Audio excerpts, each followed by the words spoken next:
To ni dirkališče, kjer zmaga najhitrejši. To je cesta. Tomas je najhitrejši in v cilju vedno prvi, pa kljub temu ne zmaga vedno. Dirkališče odpušča, cesta nikoli. In poraz na reševalnem motorju pomeni, da EKG izriše ravno črto obupa.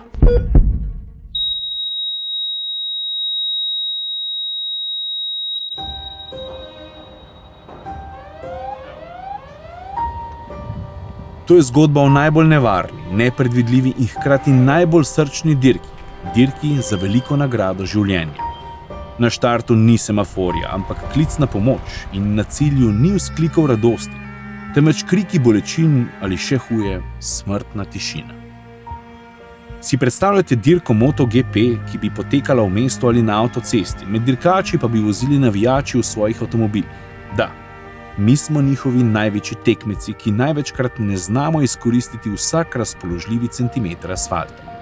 Tomas odkrito prizna, da gre včasih na milimetre. Ja, res, poskušaj se osredotočiti na vožnjo, to ugotavljaš, fakt on me ne vidi, dajmo malo, kaj me ne vidi, kam mu je, mislim, to je malo naknap preveč, dajmo se malo umiriti, pa tako med vožnjo moraš ves čas malo sam sabo, se miriš, kakorkoli bi temu rekel, malo se popravljaš. Ko Tomas spelje, ni prostora za napake in modra luč ne pomeni absolutne prednosti. To je lahko čas malo vrljivo, zato sem mlajši kolega opozarjam, to ti ne daje nobene 100% garancije, da si ti najbolj pomemben tukaj v prometu. To je samo, da ti opozarjaš, jaz sem tukaj, pazite name, grem nekomu pomagati. Moraš vedno ti gledati, paziti nase, ker drugi ne. Če si ti na sebe pozabil, pol ne moš od drugih tega pričakovati. Pa je v dirki za življenje sploh mogoče uživati v vožnji? Jaz mislim, da bolj v službi uživam na motoru, kot doma v privatu. Na to v nasvetu, kot motorist motoristu na dušo položi pomen znanja obvladovanja stroja. Ko narediš izpit, si sam naredil za to, da lahko voziš motor. Prvo pet na AMZS, pa tam se nauči motor prav voziti. Smrt je že dolgo nazaj sprejel kot del življenja. Na čeladi nima nalepk bogatih sponzorjev, ampak otroški risbici in imeni svojih hčerk. Tisti svetilnik, ki ga iz kaosa, pogube in nevarnosti vedno pripelje nazaj. Atmosferci obnemimo. Pogumnemu dirkaču pa v oči priteče solza, zatrese se mu glas.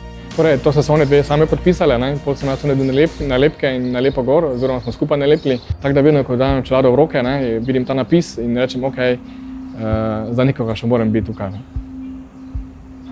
Je močen ta trenutek, ne? Ja, kar je. Da moram priti varno tja in da moram se še nazaj vrniti.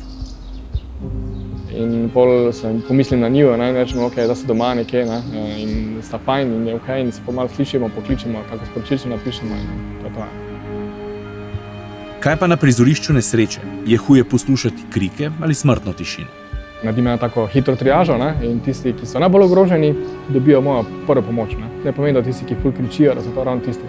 Ponovno so tisti, ki so tiho, recimo. Poraz v dirki za življenje je absolutno. Na dan najhujšega poraza namreč je bil dovolj hiter, a žal nemočen. Do tistega mesta nesreče je bil tisti prizor tako res grozen. Torej, fantik je praktično bil nesrečno padel pod prikolico tovornjaka, oče še vedno tam nas prosil. Pomagajte vendar, saj mu še vedno, premika se, pa smo samo nemo gledali, stali in nismo mogli nič kaj odgovoriti praktično, ker je to zelo neprijetno, nekomu reči, morajo je. Konec koncev to otrok in tudi mi smo, ko gremo neke intervencije, kadar so otroci povezani, malo drugače reagiramo. Zato tudi za nas to predstavlja nek trd oreh. In zakaj po stoletju za volanom še vedno izzivamo usodo? Nihče od nas si v bolečinah ne želi čakati na cilju dirke za življenje, a na cesti še vedno brez slabe vesti vozimo po robu. Jaz verjamem v to, da ljudje nič ne naredijo za nalašč. Mogoče se ljudje ne zavedajo dovolj odgovornosti, da je pač iz teh nekih majhnih stvari, ki včasih se 100krat nič ne zgodi, 101 pa se nekaj zgodi in pol takrat se za nazaj plačaš. Je se zgodilo, da je nekdo rekel, enkrat je en gospod, mladi fant, povozil eno starko na prehodu za pešce, še vzdivo še spominjam, ta gospa je ugašala tam praktično pred nami za poškodb, smo se borili za njeno življenje in smo delali vse te naše postopke in ta fant je bil zadaj in je ves čas mene potiskal tako, prosim, rešijo, ni bilo za nalašč, prosim, pomagajte ji, tega ne bom preživel, ne more umreti, prosim, pomagajte ji, pa je ves čas zadaj za mano in me govori in me potiska tako, češ ne rešijo, ampak ja, jaz sem razumel njegovo stisko, da je bil on zelo v veliki stiski da verjetno ni za naš povod za tiste peške. Enostavno pač je bilo sklop nekih okoliščin, nekih mozaikov, ki so se takrat skupaj sestavljali in pač pride do nesreče na koncu. Tomasu se vidi, da tudi po 28 letih dirkanja za življenje še vedno želi zmagovati. Kako pa gleda na cesto? Mu je v življenju več dala ali vzela? Prvo mi je vzela, ko sem bil dva dni star, ko sem se rodil. V Nemčiji se smrtno ponesrečil moj oče. Ravno zaradi praznovanja mojega rojstva so se ubili moj oče, moj stric starejši, pa še en prijatelj, ne? In pol nekako moja neka pot je, da nekomu pomagam jaz. Ker nikoli nisem spoznal svojega očeta, recimo, ne vem, kaj to pomeni.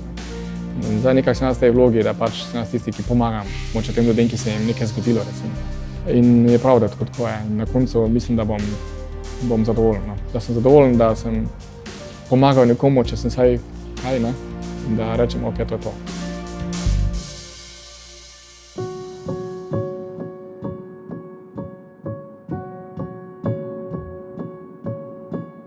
Bil je sobotni večer, ko je pod hišo na cesti strahovito počilo. Sledila je smrtna tišina in nekaj sekund zatem ječanje. Stekel sem s telefonom in prvo pomočjo.